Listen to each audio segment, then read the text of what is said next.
بسم اللہ الرحمن الرحیم۔ آج میں آپ کے سامنے سورہ نساء کا رکوع نمبر 21 اور 5ویں پارے کا رکوع نمبر 18 آپ کے سامنے انشاءاللہ پیش کروں گا، اور اس میں ہمارا جو 5واں پارہ ہے وہ بھی ختم ہو جائے گا اور چھٹا اس رکوع میں شروع ہو چکا ہوگا انشاءاللہ۔ حسب معمول اس رکوع کا سب سے پہلے لفظی ترجمہ ہوگا مختصر گرامر کے ساتھ، اس کے بعد انشاءاللہ اس کی تفسیر اور پھر جو علمی نکات ہمیں ملتے ہیں مختصراً بیان ہوں گے۔ اعوذ باللہ من الشیطان الرجیم، بسم اللہ الرحمن الرحیم۔ ان المنافقین یخادعون اللہ، بے شک منافقین یخادعون، خادع یخادع مخادعتاً دھوکہ دینا، دھوکہ دیتے ہیں اللہ کو، وَهُوَ خَادِعُهُمْ، حالانکہ اللہ ان کو دھوکہ دے رہا ہے۔ لفظی ترجمہ یہی ہوگا، خادع خدع یخدع دھوکہ دینا، خادع دھوکہ دینے والا، جیسے ضرب مارنا، ضارب مارنے والا، خادعہم دھوکہ دینے والا۔ تو یہ تو میں نے لفظی ترجمہ کیا ہے، ورنہ جب اللہ کی طرف دھوکے کی نسبت ہوگی تو کیا مطلب؟ اللہ ان کے، اس کو کہتے ہیں صنعت مشاکلت، کہ انہی کی زبان میں ان کو جواب دینا، ورنہ حقیقت یہ ہے کہ اللہ کسی کو دھوکہ نہیں دیتا، یعنی اللہ بھی ان کے ساتھ ایسا معاملہ کرتا ہے۔ یہ اگرچہ تفسیر بیان کر رہا ہوں، لیکن کچھ تفسیریں ایسی ہوتی ہیں جو لفظی ترجمہ سکھانے کے لیے ضروری ہیں، کہ منافقین اللہ کو دھوکہ دینے کی کوشش کرتے ہیں اپنے خیال کے مطابق۔ وہ سمجھتے ہیں کہ ہم ادھر مسلمانوں میں ہیں اور اللہ گویا ہمیں یہ سمجھے گا کہ ہم مسلمان ہیں، ادھر اپنے مفاد کے لیے کافروں کا بھی ساتھ دیتے ہیں، تو یہ ایک دھوکہ ہی ہو گیا نا ایک قسم کا ظاہری طور پر۔ تو اللہ بھی ان کو دھوکہ دیتا ہے، کیا مطلب؟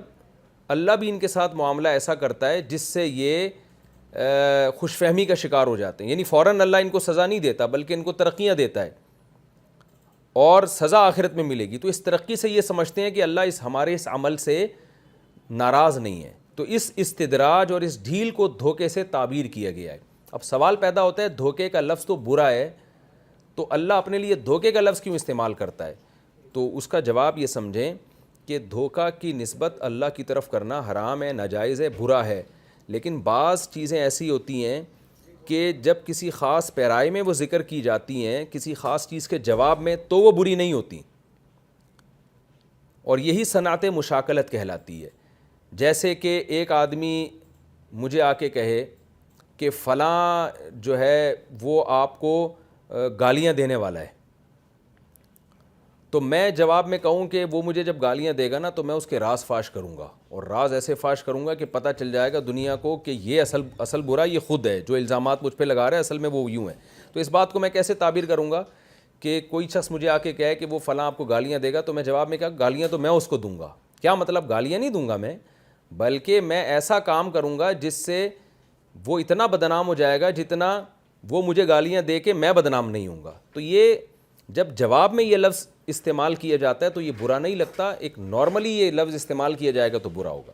تو ویسے کہیں قرآن میں نہیں ہے کہ اللہ دھوکہ دیتا ہے، اللہ برے مکر تدبیریں کرتا ہے، نا، لیکن جواب میں اللہ تعالیٰ یہ کلام استعمال کرتے ہیں، اور ایسے موقع پہ یہ بلاغت کے اصولوں کے مطابق ہے۔ تو چونکہ منافقین یہ سمجھتے تھے کہ گویا ہم اللہ کو دھوکہ دے رہے ہیں، تو اللہ نے بھی دھوکے کا لفظ استعمال کیا، تو ایسے موقع پر یہ لفظ استعمال ہونا برا نہیں ہے، بلکہ اس میں ایک کلام میں چاشنی اور ایک یعنی اٹریکشن پیدا ہوتی ہے، اس کلام میں خوبصورت بنتا ہے اس سے کلام۔ ان المنافقین یخادعون اللہ، بے شک منافقین وہ اللہ کو دھوکہ دیتے ہیں، دوغلی پالیسی اختیار کرتے ہیں، وہو خادعہم، حقیقت میں تو اللہ ان کو دھوکہ دے رہا ہے، یعنی اللہ ان کے ساتھ ایسا معاملہ کر رہا ہے جس سے نظر کچھ آ رہا ہے، حقیقت میں کچھ اور ہونے والا ہے۔ وَإِذَا قَامُوا إِلَى الصَّلَاةِ، اور یہ جب منافقین نماز کے لیے کھڑے ہوتے ہیں، قاموا کسالى، کسل عربی میں سستی کو کہتے ہیں، جیسے کہ حدیث میں آتا ہے کہ اللہم انی اعوذ بک من الجبن ومن الکسل، اے اللہ میں بزدلی اور سستی سے تیری پناہ مانگتا ہوں۔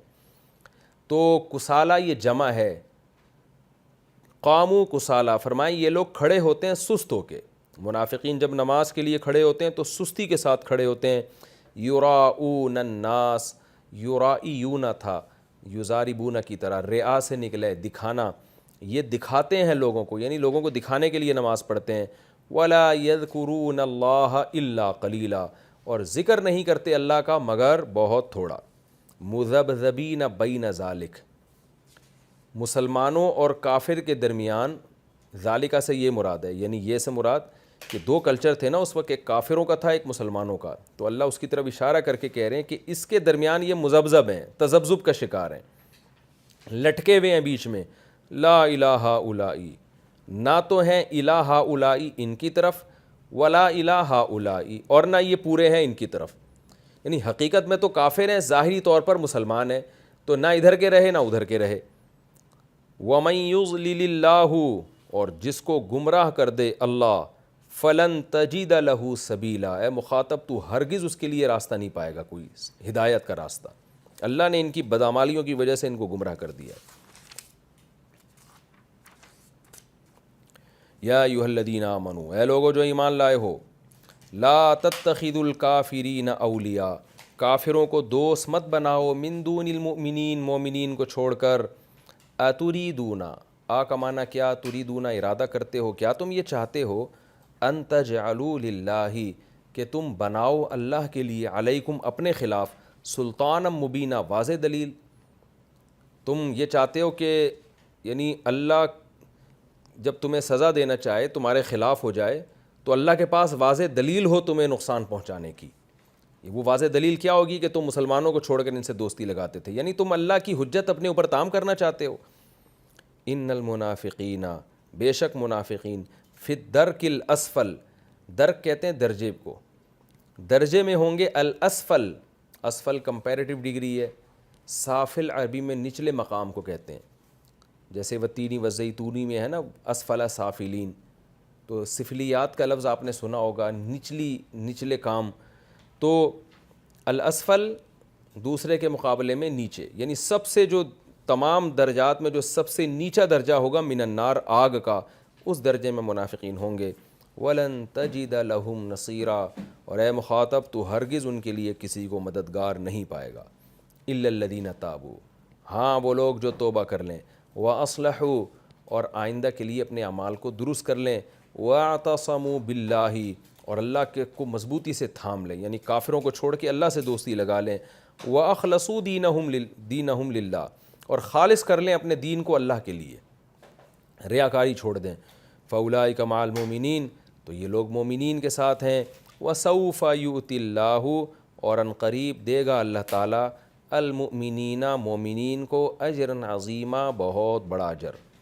ما یفعل اللہ، ما کا معنی کیا کرے گا اللہ تعالیٰ، ما یفعل اللہ بعذابکم، تمہیں عذاب دے کے، تمہارے عذاب سے اللہ کو کیا ملے گا، ان شکرتم، اگر تم شکر ادا کرو، وآمنتم، اور صحیح ایمان لے آؤ، منافقت چھوڑ دو، وکان اللہ، اور ہے اللہ تعالیٰ، شاکرن، دیکھیں شکر کا معنی ہوتا ہے شکر ادا کرنا، لیکن جب شکر کی نسبت اللہ کی طرف ہو نا تو اس کا معنی شکر کرنا نہیں ہوتا بلکہ قدردانی، کیونکہ جو بھی شکر کرتا ہے وہ اصل میں آپ کی نعمت کی قدر کر رہا ہے، تو یہاں مراد ہے قدردان، کہ اللہ تعالیٰ قدردان ہے، یعنی آپ کچھ کریں گے تو اس کے بدلے میں اللہ آپ کو بہت دے گا، تو آپ کی کوشش کی قدر کرے گا۔ وَكَانَ اللَّهُ، اور ہے اللہ تعالیٰ، شاکرن، قدردان، علیمن، جاننے والا، تمہارے اعمال کو اللہ تعالیٰ جانتا ہے۔ یہ 5واں پارہ ختم ہوا، اسی رکوع میں 6واں پارہ بھی ہے، تو وہ بھی ہم شروع کر دیتے ہیں۔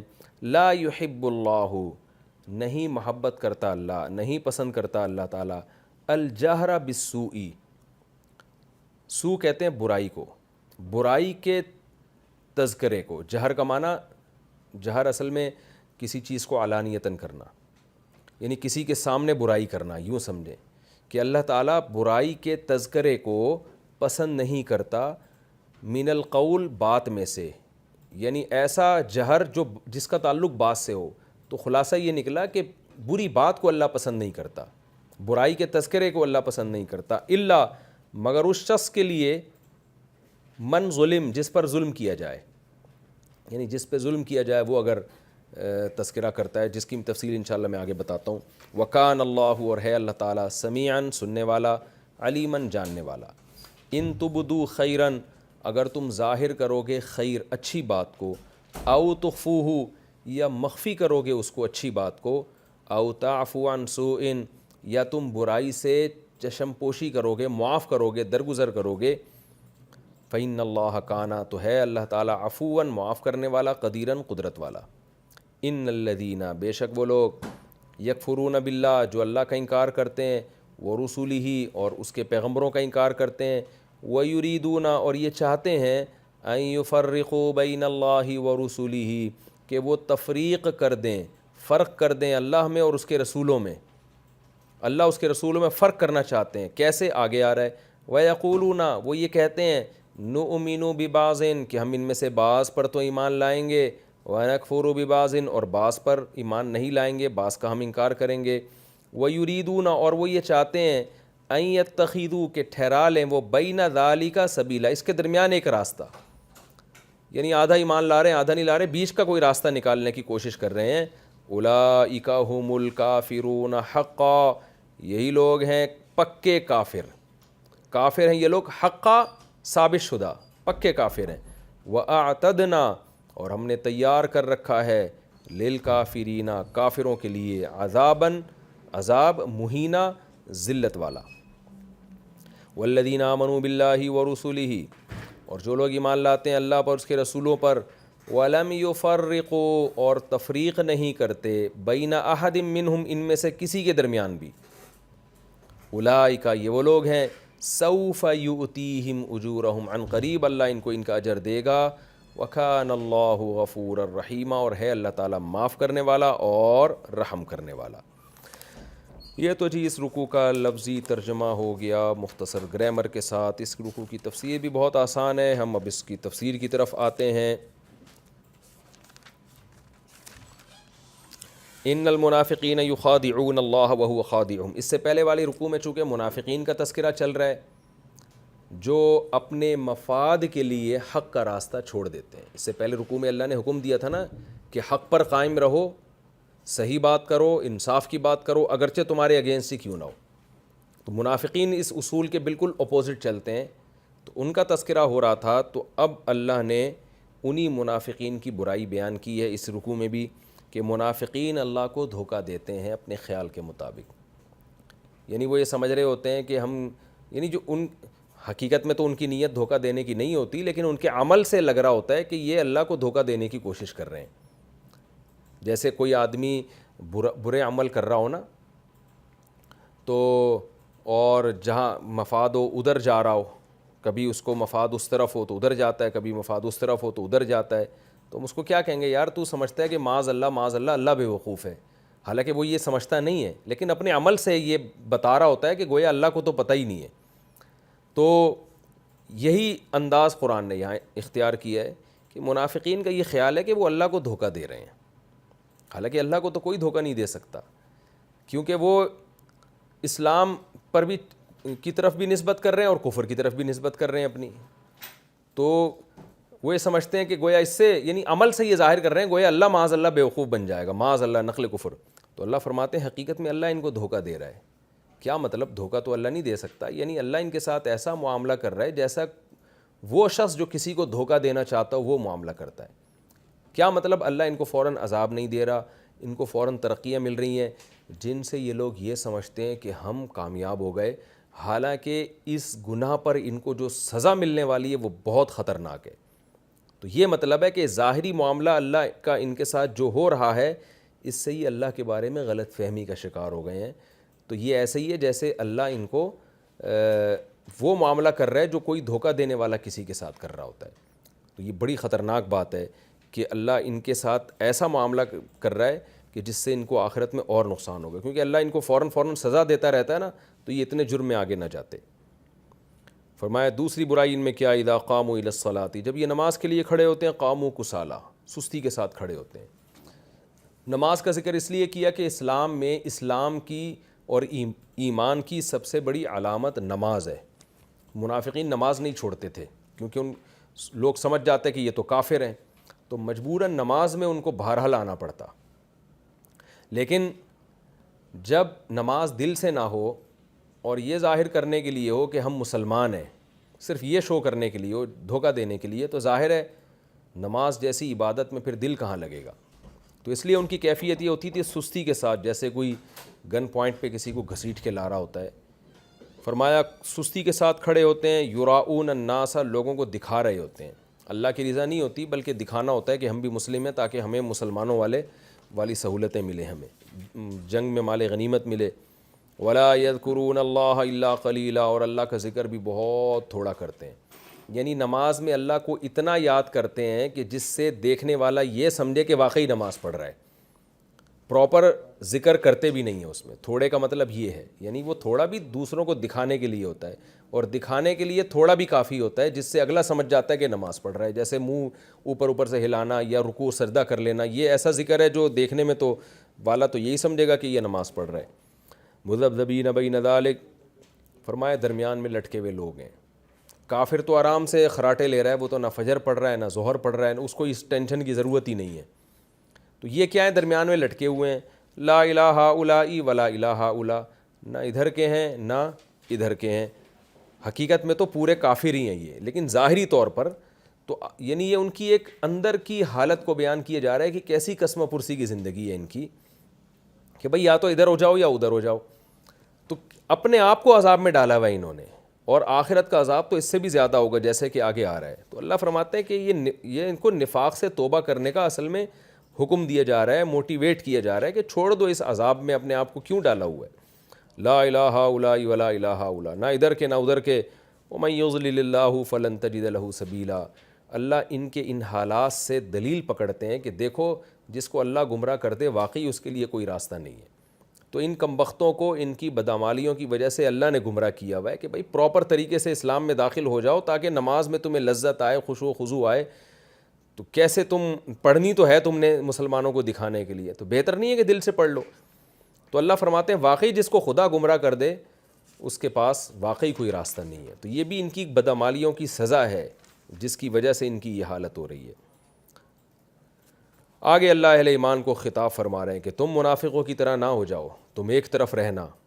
اور اس کا ایک طریقہ کیا ہے کہ کافروں سے دوستیاں نہ لگاؤ. تمام ہمدردیاں تمہاری مسلمانوں کے ساتھ ہونی چاہیے. یا ایھا الذین آمنو, اے ایمان والو, لا تتخذوا الکافرین اولیاء من دون المؤمنین, مومنین کو چھوڑ کر کافروں سے دوستیاں نہ لگاؤ. یہاں دوستی سے وہی مراد ہے جس کا میں نے پچھلے رکوع میں تذکرہ کیا کہ وہ دوستیاں جس سے مسلمانوں کو نقصان ہو رہا ہو.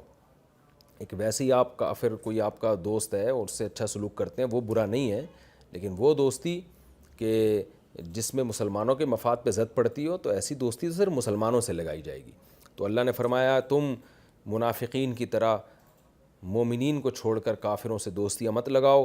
اتریدون ان تجعلوا للہ علیکم سلطانا مبینا, کیا تم یہ چاہتے ہو کہ تم اللہ کے لیے دلیل قائم کر دو, واضح دلیل اپنے خلاف.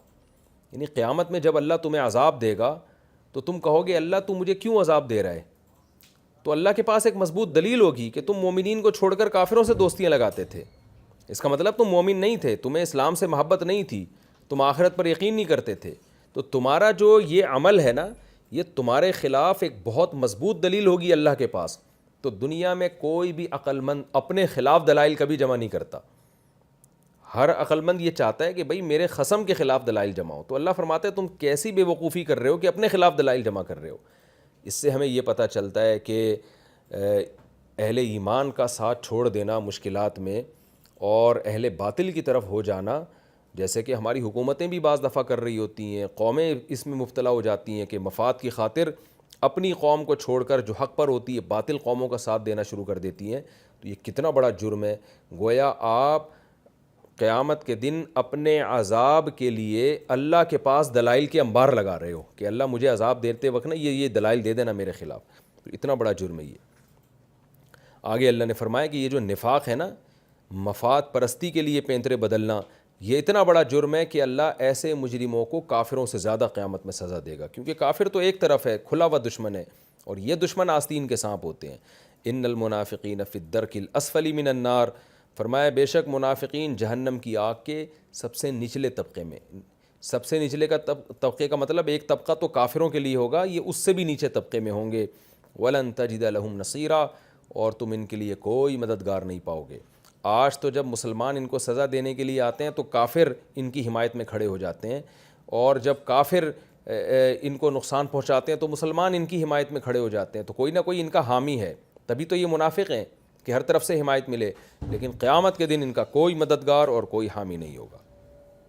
آگے اللہ نے فرمایا جتنا بھی بڑا جرم ہو توبہ کا دروازہ بہرحال کھلا ہوا ہے، تو منافقین کو توبہ کی ترغیب دی جا رہی ہے۔ تو اللہ نے فرمایا الا الذین تابوا، فرمایا جو لوگ توبہ کر لیں، واصلحوا، اور آئندہ کے لیے اصلاح، عمل کی اصلاح کر لیں، یعنی مومنین کو چھوڑ کر کافروں سے دوستیاں لگانا یہ سب چھوڑ دیں، واعتصموا باللہ، اور اللہ کو مضبوطی سے تھام لیں، کافروں کے بجائے اللہ سے تعلق مضبوط کر لیں، وَأَخْلَصُوا دِينَهُمْ لِلَّهِ، اور اپنے دین کو اللہ کے لیے خالص کر لیں۔ ابھی تو دنیا کے لیے ہے نا، نماز بھی دکھانے کے لیے پڑھ رہے ہیں، تو یہ ریاکاری ختم کر دیں، اخلاص پیدا کریں۔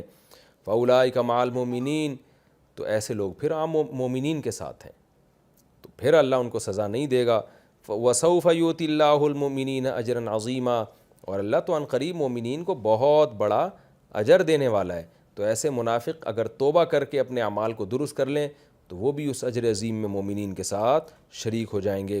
پھر آگے اللہ فرماتا ہے، امید دلاتا ہے کہ ما یفعل اللہ بعذابکم ان شکرتم وآمنتم، تم اگر اللہ کا شکر ادا کرو اور صحیح ایمان لے آؤ تو اللہ کو تمہیں عذاب دینے سے کیا ملے گا؟ یعنی اللہ جو تمہیں اتنی عذاب کی وعیدیں سنا رہا ہے کہ سب سے نچلے درجے میں منافق ہوں گے اور ایسے ایسے عذاب ہوں گے، تو اللہ کو عذاب دے کے کوئی خوشی نہیں ہوتی، اس لیے اللہ تمہیں امید دلا رہا ہے کہ بھئی توبہ کر لو نا، اللہ کو شوق تھوڑی عذاب دینے کا۔ یعنی ایک سوال پیدا ہوتا ہے نا کہ اللہ کو کیا مل رہا ہے بھئی ہمیں عذاب دے کے، تو اس سے بڑا سوال گویا اللہ ہم سے کر رہے ہیں کہ تمہیں کیا مل رہا ہے کہ ایسے کام کرو کہ آخرت میں تمہیں عذاب ملے، تو تم وہ کام نہ کرو نا، تو اللہ بھی خوش ہوگا اور تم بھی خوش ہو جاؤ گے۔ تو اس لیے اللہ کو شوق نہیں ہے عذاب دینے کا۔ ما یفعل اللہ بعذابکم، اللہ بھلا کیا کرے گا تمہیں عذاب دے کے۔ کتنی خوبصورت اور کتنی زبردست آیت ہے، ان شکرتم وآمنتم۔ ہمارے حضرت جب یہ آیت تلاوت کرتے تھے تو ان کی آنکھوں میں آنسو آ جاتے تھے کہ کیسی اللہ کی رحمت ہے کہ بھئی اللہ کیا کرے گا اللہ تمہیں عذاب دے کے، اللہ کو شوق نہیں ہے تمہیں آگ میں ڈالنے کا۔ ان شکرتم، اگر تم شکر کر لو، وآمنتم، اور صحیح ایمان لے آؤ، یہ کوئی اتنے مشکل کام نہیں ہے۔ تو اس کا مطلب اگر اللہ تمہیں عذاب دیتا ہے تو تمہاری بدبختی ہے کہ تو ایک آسان کام تمہارے ذمہ لگایا تھا لیکن تم نے فیصلہ کر لیا تھا کہ میں نے لنگوٹا کس کے جہنم کی آگ میں کودنا ہی کودنا ہے، تو یہ تمہارا قصور ہے۔ وَكَانَ اللَّهُ شَاكِرًا عَلِيمًا، اللہ تو قدردان ہے۔ یعنی عذاب دینا تو دور کی بات، عذاب سے تو بالکل خوشی نہیں ہوتی اس کو، بلکہ تم تو تھوڑا کرو گے تو اس کے بدلے میں اللہ بہت دے گا، کیونکہ اللہ تو تھوڑے کی قدر کرتا ہے۔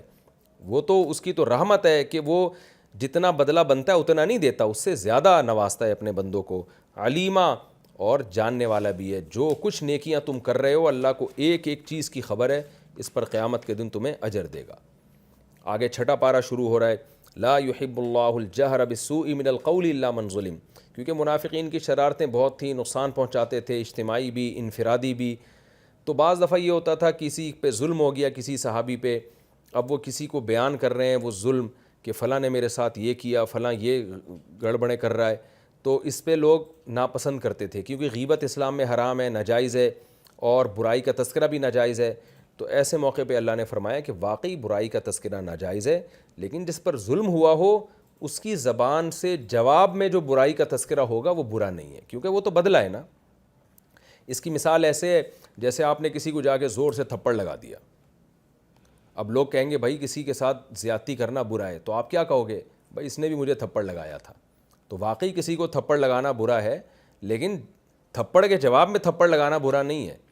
تو ایسے ہی کسی پہ ظلم ہو رہا ہو تو مظلوم بیچارہ وہ ظالم کو سزا نہیں دے سکتا، وہ انتقام نہیں لے سکتا، تو اب اس پر شریعت نے اتنی پابندی نہیں لگائی کہ وہ اس ظلم کو لوگوں کے سامنے بیان بھی نہ کرے۔ تو لا يحب اللہ الجہر بالسوء من القول، اللہ فرماتے ہیں بری بات کا تذکرہ اللہ کو پسند نہیں ہے، جیسے کسی کی غیبت کرنا۔ لیکن جس بیچارے پر ظلم ہوا، تو جس پر ظلم ہوا ہو وہ اس ظلم کو بہرحال بیان کر سکتا ہے، لیکن اس میں بھی اعتدال کے ساتھ، غلو کے ساتھ۔ آگے فرمایا وَكَانَ اللَّهُ سَمِيعًا عَلِيمًا، اللہ سننے والا اور جاننے والا ہے، یعنی اللہ کو پتہ ہے کہ کس پر ظلم ہوا، اس اور مظلوم بھی اگر زیادتی کرے گا تو یہ بھی چیز بھی اللہ جانتا ہے، جتنا ہوا ہے اتنا ہی بیان کیا جا سکتا ہے۔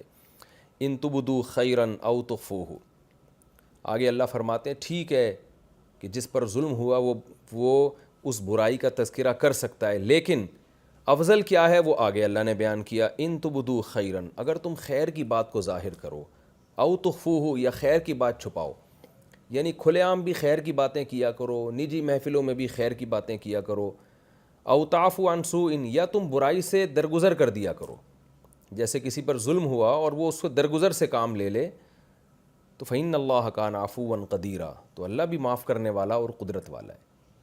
یعنی دوسروں کی خطاؤں اور اس کے ظلم کو معاف کرو گے تو اللہ تمہیں بھی معاف کرے گا، اور قدرت والا بھی ہے کہ اس کو معاف کرنے کی قدرت ہے اور تمہیں اس پر اجر دینے کی بھی قدرت ہے. لیکن یاد رکھیں ظلم کو معاف کرنا اس وقت ثواب ہے، یہ آیت اس موقع کے بارے میں ہے کہ جب ظلم کو معاف کرنے سے معاشرے میں خیر کا غلبہ ہو. بعض دفعہ آپ انتقام نہیں لیتے، معاف کر دیتے ہیں، نہ اس کا برا تذکرہ کرتے ہیں بلکہ اچھائی بیان کر رہے ہوتے ہیں، تو اس سے معاشرے میں اور خیر پھیلتی ہے. لیکن بعض دفعہ یہ ہوتا ہے کہ اگر آپ اس ظالم کو معاف کر دیں تو اس بات کا خطرہ ہوتا ہے کہ اس سے وہ ظلم اس کا معاشرے میں اور بڑھے گا. تو پھر یہ آیت اس کے موقع پہ نہیں ہے، بلکہ اس میں معاف کرنے کے بجائے انتقام لینا افضل ہے. یہ مضمون بھی احادیث سے ثابت ہے. جیسے حدیث میں آتا ہے آپ صلی اللہ علیہ وسلم سے صحابی نے پوچھا کوئی مجھ سے میرا مال چھیننے کی کوشش کرے تو میں کیا کروں؟ فرمایا نہ دو. فرمایا وہ مجھے قتل کرنے کی کوشش کرے تو فرمایا تم بھی لڑو، تم نے اس کو قتل کر دیا تو وہ جہنم میں، اور اس نے تمہیں قتل کر دیا تو تم جنت میں جاؤ گے، شہادت کا اجر ملے گا. تو یہاں نبی نے لڑنے کی ترغیب کیوں دی؟ اس لیے کہ لوگوں کو اگر ہم یہ کہیں کہ بھئی جو کچھ آپ کے ساتھ کر رہا ہے آپ بس معاف ہی کریں، تو اس سے بعض دفعہ معاشرے میں ظالم کے ہاتھ مضبوط ہو جاتے ہیں، وہ اور لوگوں کے ساتھ بھی ناانصافی کرتا ہے. تو جائز تو ہے کہ جو آپ کا مال چھین رہا ہے آپ اس سے نہ لڑیں، لیکن افضل یہی ہے کہ آپ اس سے لڑیں. تو اس طرح کی جہاں بھی قرآن میں آیتیں معافی سے متعلق ہیں نا، جیسے ایک جگہ آتا ہے وَلَمَنْ صَبَرَ وَغَفَرَ، جو انتقام نہ لے بلکہ صبر سے کام لے اور معاف کر دے تو إِنَّ ذَلِكَ مِنْ عَزْمِ الْأُمُورِ، یہ بڑے حوصلے کی بات ہے. تو یہ ساری ترغیبات اس موقع کے لیے ہیں جب معاف کرنے میں معاشرے کی اصلاح ہو. بعض دفعہ ایسا ہوتا ہے کہ آپ چھوڑ دیں، اپنا حق نہ لیں، اس سے لڑائیاں کم ہوتی ہیں. آپ انتقام لیں تو پھر وہ انتقام لے گا، پھر آپ انتقام، ایک لامتناہی جنگ شروع ہو جاتی ہے. جیسے بعض علاقوں میں گاؤں میں ہوتا ہے ایک بندے نے ایک بندے کو کسی وجہ سے مار دیا، تو اب اگر مقتول قاتل سے قصاص لے گا، اگر عدالت کے ذریعے لے پھر تو ٹھیک ہے، اگر خود سے انتقام لے لے گا تو حق تو ہے اس کا انتقام لینا، لیکن انتقام کے نتیجے میں کیا ہوتا ہے؟ پھر وہ اس کے بندے کو پھر ایک قبائلی جنگ لامتناہی شروع ہو جاتی ہے. تو ایسے موقع پہ افضل کیا ہے کہ بھئی معاف کر دیا جائے یا دیت لے کے چھوڑ دیا جائے، تاکہ یہ لامتناہی سلسلہ نہ چلے اور اس کا معاملہ، قاتل کا معاملہ آخرت پہ چھوڑ دیا جائے. تو جہاں معاف کرنے میں فائدہ زیادہ ہے تو وہاں اللہ فرماتے ہیں کہ بھئی کوشش تو یہی کیا کرو، خیر کی بات ظاہر کرو، چھپا کے بھی خیر کی بات کرو اور لوگوں کو معاف کر دیا کرو، کیونکہ اللہ بھی معاف کرنے والا ہے. تم جتنا لوگوں کی غلطیوں کو معاف کرو گے اتنا ہی اللہ بھی تمہیں معاف کرے گا. آگے آیت کا ایک شان نزول ہے. یہودی یہ کہا کرتے تھے کہ یہ مسلمان جو ہے وہ کہتے ہیں کہ ہم جنت میں جائیں گے، عیسائی بھی کہتے تھے کہ مسلمان یہ دعویٰ کرتے ہیں، تو وہ کہتے تھے کیوں جائیں گے؟ بھئی ہم بھی تو جنتی ہیں، ہم بھی تو اللہ پر اور اس کے رسولوں پر ایمان لاتے ہیں. اگر محمد صلی اللہ علیہ وسلم پر ایمان نہ لائے تو کیا ہوا؟ موسیٰ پر تو ایمان ہے ہمارا. اور عیسائی کہتے تھے عیسیٰ پر تو ہمارا ایمان ہے. تو اس پہ اللہ نے آیت نازل فرمائی کہ یہ لوگ بھی کافر ہیں، اس لیے کہ جو لوگ اللہ اور اس کے رسولوں کا انکار کرتے ہیں، ان الذین یکفرون باللہ ورسولہ، جو لوگ اللہ کا اور اس کے رسولوں کا انکار کرتے ہیں جیسے کہ یہ لوگ کرتے ہیں. کیسے؟ وَيُرِيدُونَ أَن يُفَرِّقُوا بَيْنَ اللَّهِ وَرُسُولِهِ، کہ یہ ارادہ کرتے ہیں کہ اللہ اس کے رسولوں میں فرق کیا جائے. وَيَقُولُونَ، اور کیسے فرق کیا جائے؟ یہ کہتے ہیں کہ نُؤْمِنُ بِبَعْضٍ وَنَكْفُرُ بِبَعْضٍ، کہ ہم ایک پر ایمان لائیں گے ایک پر نہیں لائیں گے. یعنی بعض کافر ایسے ہیں جو کہتے ہیں ہم گاڈ کو تو مانتے ہیں رسولوں کو نہیں مانتے. بعض ایسے ہیں جو ہم کہتے ہیں کہ ہم اللہ کو بھی مانتے ہیں رسولوں کو بھی، لیکن بعض رسولوں کو مانتے ہیں بعض کو نہیں مانتے. تو اللہ فرماتے ہیں یہ لوگ بھی وہی ہیں یکفرون باللہ ورسولہ میں داخل ہیں، یہ اللہ اس کے رسولوں کے منکر ہیں، یعنی ان کا اللہ پر ایمان بھی معتبر نہیں ہے. وَيُرِيدُونَ أَن يَتَّخِذُوا بَيْنَ ذَلِكَ سَبِيلًا، یہ لوگ چاہتے ہیں کہ اس کے درمیانی کوئی راستہ اختیار کریں، تو درمیانی راستہ نہیں ہے.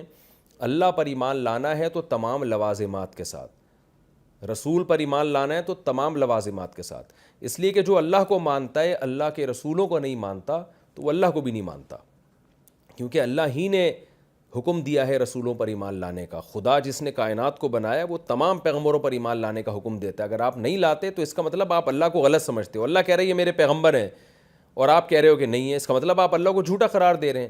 تو جو اللہ کو معاذ اللہ جھوٹا قرار دے اس کا اللہ پر ایمان تھوڑی ہے، تو یہ ایمان معتبر نہیں ہے.